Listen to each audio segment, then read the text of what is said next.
కావలి మాజీ ఎమ్మెల్యే రామిరెడ్డి ప్రతాప్ కుమార్ రెడ్డి నివాసంలో మహాత్మా జ్యోతిరావు పూలే వర్ధంతి కార్యక్రమాన్ని ఘనంగా నిర్వహించడం జరిగింది. ఈ సందర్భంగా వైసీపీ నేతలు మహాత్మా జ్యోతిరావు పూలే చిత్రపటానికి పూలమాల వేసి ఘనంగా నివాళులర్పించారు.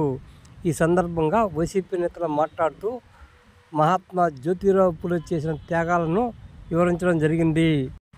మహాత్మా జ్యోతిరావు పూలే చూపిన బాటలో నడిచేది వైసీపీ పార్టీ అని ఈ సందర్భంగా వైసీపీ నేతలు పేర్కొన్నారు.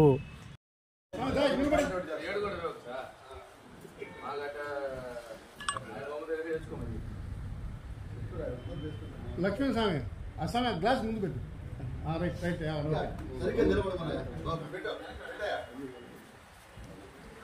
ఓకే అందరు కవర్ అవుతారు. చూడు రవి కవర్ అవుతున్నారు. కవర్ తీసుకో ఫోటో తీసుకున్నట్టు ఫోటో తీసుకోండి.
మహానుభావుడు ఆయన్ని భారతీయులందరూ కూడా పూజించాల్సిన వ్యక్తి. అప్పట్లోనే ఈ సనాతన ధర్మం పేరుతోటి ఆడవాళ్ళని చదువుకోకుండా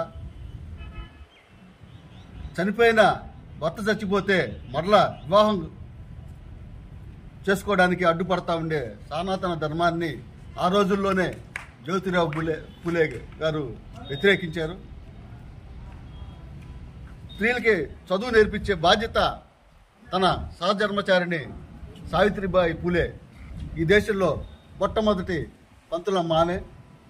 మహిళలకి చదువు చెప్పిన గొప్ప వ్యక్తులు. అదేవిధంగా